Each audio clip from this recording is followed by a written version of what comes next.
Bonjour, bienvenue sur la chaîne Neurostim Institut. Nous allons recevoir aujourd'hui deux familles dont les enfants ont été diagnostiqués 10. Alors l'un est dysorthographique et l'autre est dyslexique. Ainsi, ces enfants ont participé à un programme de recherche appliquée pour mesurer les effets de la neurostimulation sur ces problématiques. Il est important de noter dans les témoignages qui vont suivre que la neurostimulation a apporté des améliorations dans bien d'autres domaines, et notamment dans le développement personnel et le mieux-être des enfants. Nous allons donc accueillir maintenant la famille Grimaud. Voilà, donc monsieur et madame Grimaud, bonjour. Bonjour. On vous reçoit donc à Neurostim Institut, le cabinet d'Élise Boiffon, qui pratique de la neurostimulation. Donc j'ai étudié un petit peu le dossier d'Élie, votre fils, puisque c'est de lui dont il est question. Il est donc, si j'ai bien lu, dysorthographique. C'est bien cela, oui. C'est bien le terme exact. Tout à fait. Voilà. Il a 14 ans. Non, 14 ans. Il a 14 ans. Et donc, pour sa dysorthographie, il était suivi, c'est ça, par un orthophoniste. Voilà, tout à fait. On va déjà essayer de commencer par là. Depuis quand, comment vous avez ressenti éventuellement des améliorations avec l'orthophoniste? Si vous pouviez nous parler un petit peu de ça déjà. Ces enseignants nous avaient conseillé de voir avec une orthophoniste justement pour voir s'il n'y avait pas de problème. Oui. Donc c'est vrai qu'on avait eu du mal au départ à trouver une orthophoniste ou un orthophoniste sur le secteur. Oui. Donc on avait fait appel à une dame qui est neuropsychologue, donc qui avait fait un bilan très poussé, très détaillé justement. Et c'est elle qui nous avait justement alerté sur certains problèmes 10, voilà, débit, de concentration et autres. Donc il a fait quelques séances avec cette dame. Ça, c'était quand il était en primaire. Et puis... c'est très ludique, Élie appréciait beaucoup. Voilà. Bien, et puis après, on avait arrêté un petit moment. Voilà. Et en fait, on avait refait un bilan quand il est rentré au collège, où cette dame nous a dit, voilà, il y a toujours des troubles en fait. Donc il serait peut-être bien de continuer. Voilà, reprendre. Et là, on avait fait appel, parce que c'était pas toujours facile par rapport à cette dame qui n'était pas en permanence ici. Donc on avait fait appel à une orthophoniste localement, où c'était plus facile pour Élie de s'y rendre et de suivre ses cours. Et donc on a fait 3 ans. 3 ans. 6e, 5e et 4e. Oui, 6e, 5e. 6e, 5e, voilà. Et puis au bout de la 5e, on a estimé que ça ne lui apportait plus de... Enfin, c'était plus un plus pour lui. Voilà, Amélie trouvait que... Voilà, Amélie était dans cet esprit, d'accord. Très bien. Alors que donc on avait commencé la neurostimulation, donc à la fin...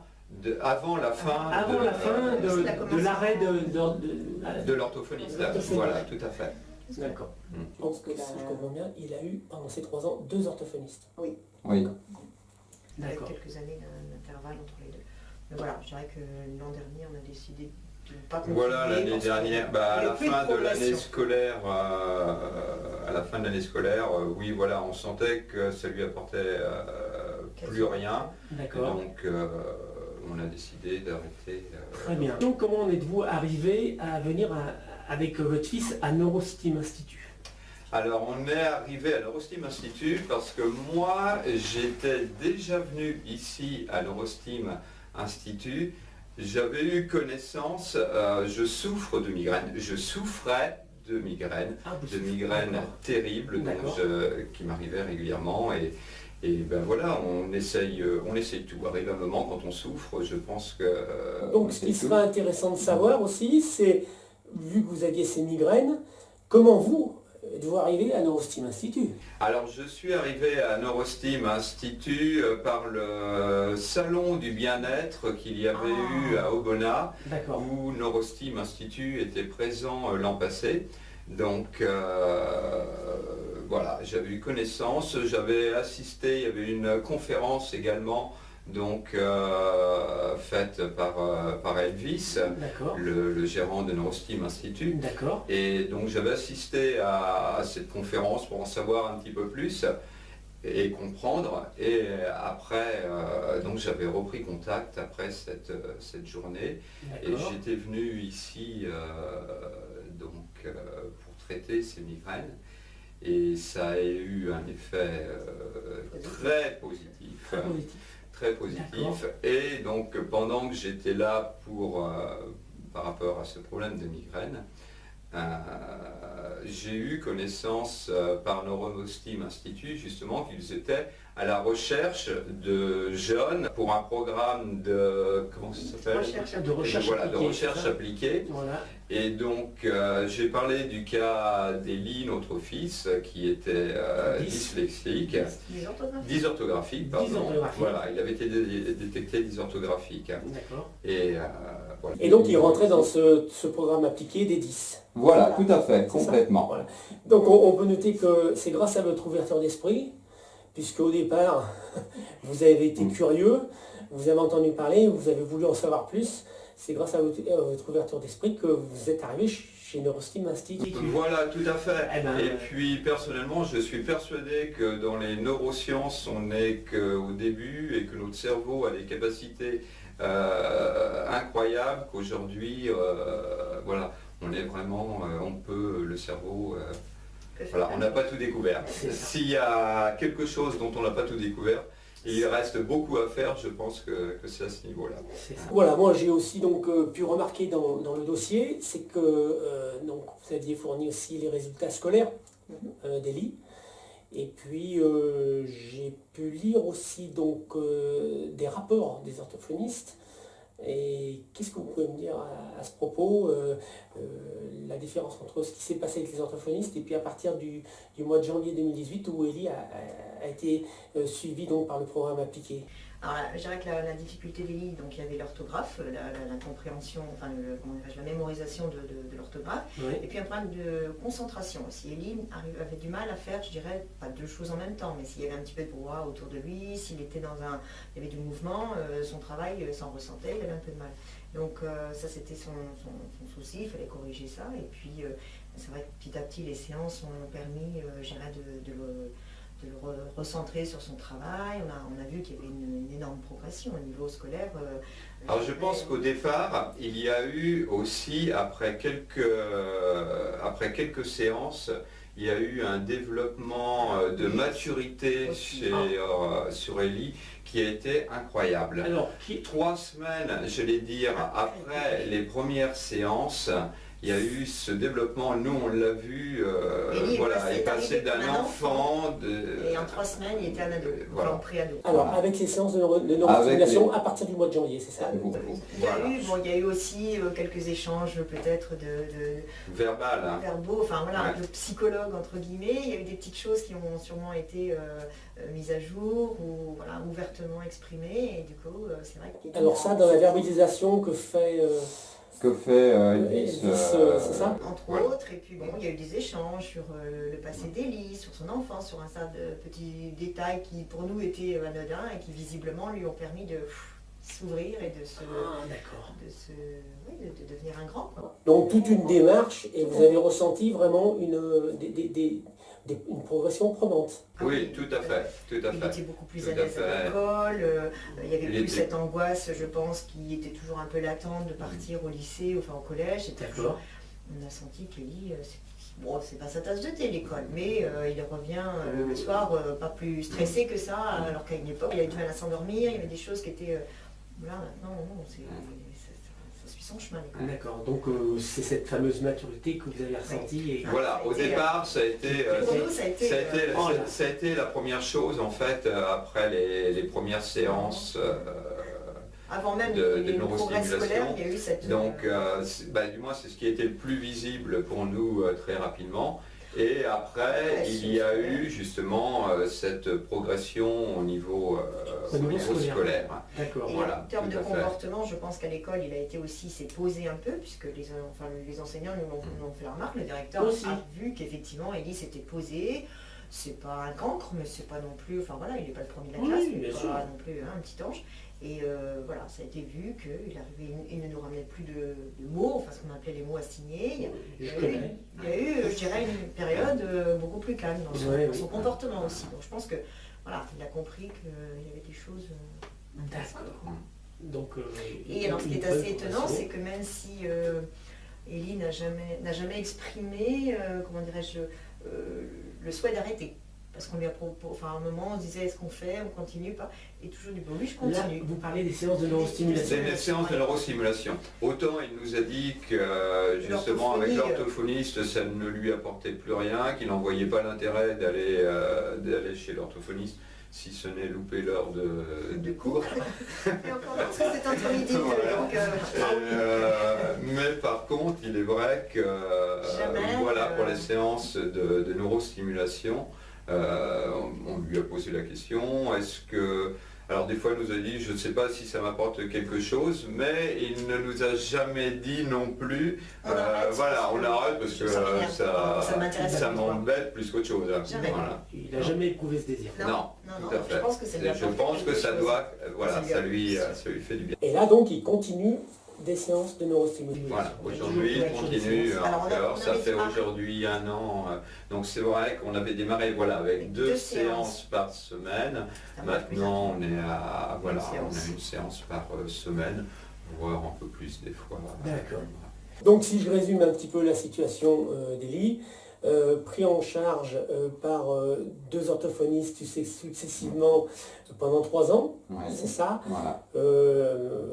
Un petit, je vais dire entre guillemets, un petit ras-le-bol d'Élie ensuite par rapport à ces séances d'orthophonie, qui lui-même disait que ça ne lui apportait plus grand-chose. Il y a quand même eu, je suppose, des progrès qui ont été réalisés. Mémorisation de certains mots, voilà. de règles. Donc ensuite cette transition où grâce à grâce aux migraines, mais c'est quand même grâce aux migraines que vous êtes venu à la neurostimulation. Et finalement, on vous a proposé un programme de recherche appliquée dans lequel Élie est rentré.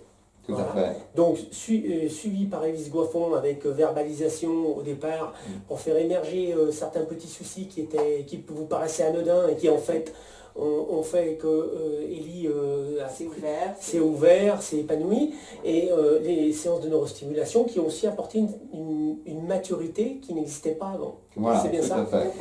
Ça c'est aussi concrétisé dans les résultats scolaires. Voilà. Très bien. Donc, si j'ai bien compris, assez satisfait de ces séances et de cette démarche. Tout à fait. Tout à fait.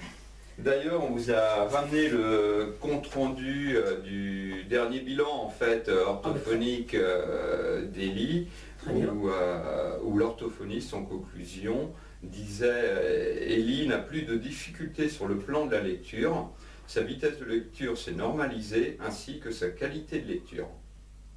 Sa compréhension de l'écrit est dans la norme, voire au-dessus. Voilà. Donc c'est un rapport dernier rapport de l'orthophoniste, merci.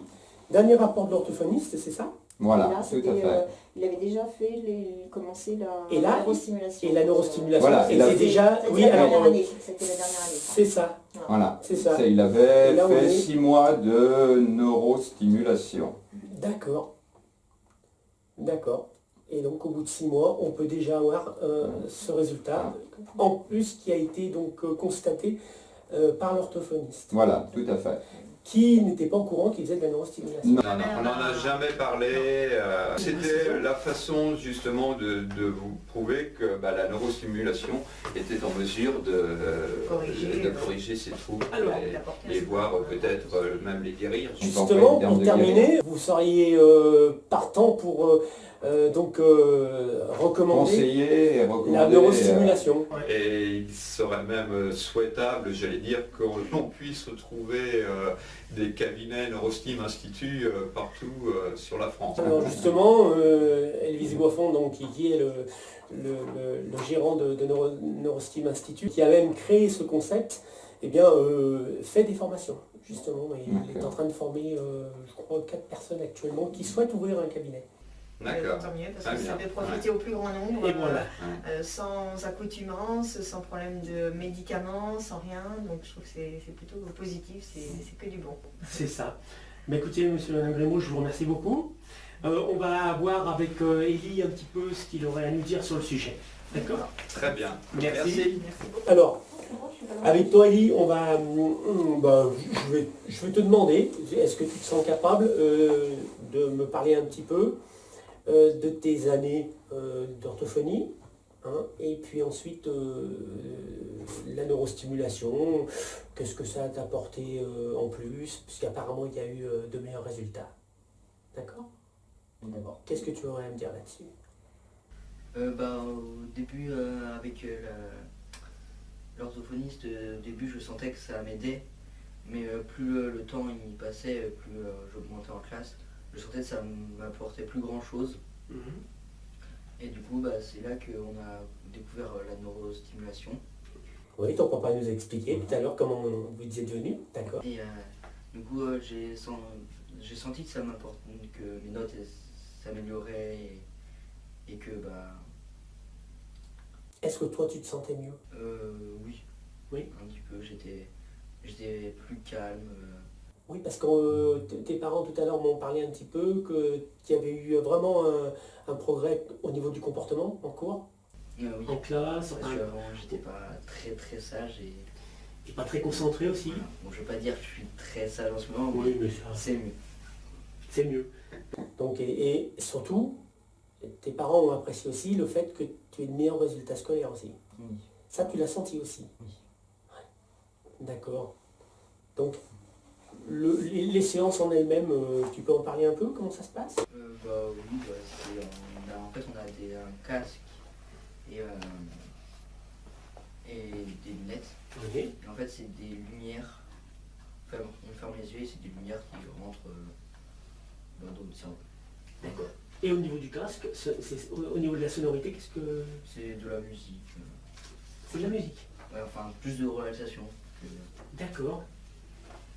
Et toi, tu sens que ça t'apporte quelque chose? Oui. Je sais qu'après les séances, je suis plus calme, que j'ai envie de dormir. Ah, t'es mieux. Ouais. Ah ouais, d'accord. Bon, t'aurais d'autres choses à nous dire là-dessus? Non? Non? Tu en parles un petit peu avec tes camarades Non, pas de classe? tellement. Non? T'en as jamais parlé de tes séances? Non. Non. Le papa, qu'est-ce qu'il aurait à dire? Eh bien écoutez, moi, comme je vous le disais tout à l'heure, j'avais découvert la neurostimulation par mes migraines et j'accompagne donc Élie dans ce programme là. De recherche appliquée. Voilà, de recherche appliquée. Et pour tout vous dire, je profite des séances d'Élie pour me glisser aussi dans la neurostimulation. D'accord. Parce qu'on peut être à plusieurs à faire les séances en même temps. Voilà. Et donc en famille. On fait ça en famille, tout à fait. Eh ben, c'est très bien. Ben, merci beaucoup. Merci Élie d'avoir participé donc, à cet entretien. Et merci monsieur Grémaud. Merci. Donc merci d'avoir suivi ce reportage sur la chaîne Neurostim Institut. N'hésitez pas à contacter justement Neurostim Institut sur son site internet www.neurostim-institut.com, sur notre page Facebook ou par téléphone au 06 86 89 61 56.